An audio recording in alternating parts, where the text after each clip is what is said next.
വഖഫ് bill പുതിയ മുന്നേറ്റം. India വികസനത്തിന്റെ പാതയിലെന്ന് രാഷ്ട്രപതി. ബജറ്റ് സമ്മേളനത്തിന് തുടക്കമിട്ടുകൊണ്ട് കേന്ദ്ര സർക്കാരിന്റെ നേട്ടങ്ങൾ എണ്ണിപ്പറഞ്ഞ് പാർലമെന്റിൽ രാഷ്ട്രപതിയുടെ നയപ്രഖ്യാപന പ്രസംഗം. കേന്ദ്ര പദ്ധതികൾ എടുത്തു പറഞ്ഞുകൊണ്ടും രാജ്യം വികസനത്തിന്റെ പാതയിലാണെന്ന സൂചന നൽകുന്നതുമായിരുന്നു പ്രസംഗം. കുംഭമേള രാജ്യത്തിന്റെ പൈതൃകമാണെന്നും ദാരിദ്ര്യം മാറിയെന്നും തൊഴിലവസരവും പഴയതിലും മെച്ചപ്പെട്ടെന്നും രാഷ്ട്രപതി പറഞ്ഞു.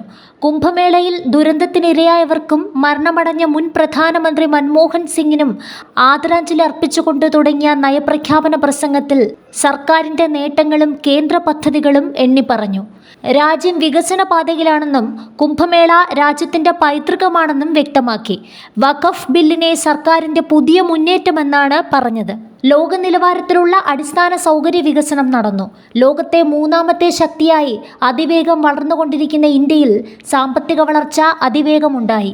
25 കോടി ജനങ്ങളെ ദാരിദ്ര്യത്തിൽ നിന്നും കരകയറ്റി. PM കിസാൻ, ആയുഷ്മാൻ പദ്ധതികളിലൂടെ നിരവധി പേർക്ക് സഹായമെത്തി. ഒരു രാജ്യം ഒരു തെരഞ്ഞെടുപ്പെന്ന ചരിത്രപരമായ തീരുമാനമെടുത്തതായും പറഞ്ഞു. PMAY പദ്ധതിയിലൂടെ ലക്ഷങ്ങൾക്ക് വീട് ലഭിച്ചു. മുതിർന്ന പൗരന്മാർക്ക് ആരോഗ്യ സുരക്ഷ ഉറപ്പുവരുത്തി. രാജ്യത്തെ കർഷകർക്ക് 41,000 കോടി രൂപയുടെ സഹായം ലഭിച്ചതായും രാഷ്ട്രപതി പറഞ്ഞു. രാജ്യം ശാസ്ത്രരംഗത്ത് അതീവ പുരോഗതി കൈവരിച്ചു.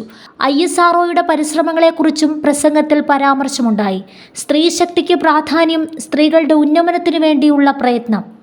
കായിക രംഗത്ത് വൻ മുന്നേറ്റമുണ്ടാക്കാനായെന്ന് പറഞ്ഞ രാഷ്ട്രപതി കായിക താരങ്ങളെ അഭിനന്ദിച്ചു.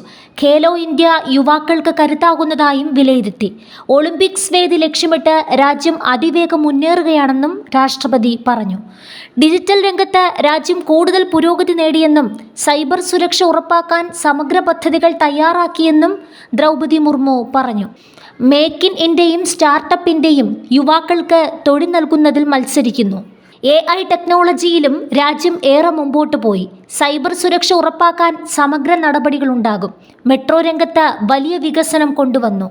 വ്യോമയാന രംഗത്ത് പുരോഗതി കൈവരിച്ചതായും വിമാനത്താവളങ്ങളുടെ എണ്ണം കൂടിയതായും മെട്രോ വികസന കാര്യത്തിൽ രാജ്യം ഒന്നാമതാണെന്നും രാഷ്ട്രപതി ദ്രൗപദി മുർമു പറഞ്ഞു.